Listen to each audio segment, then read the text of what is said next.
Kinakulayan ang isipan, pabalik sa nakaraan. Huwag mo nang balikan, patuloy ka lang masasaktan.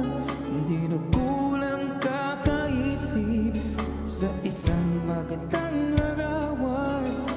Paulit-ulit na binabanggit ang pangalang nakasanayan.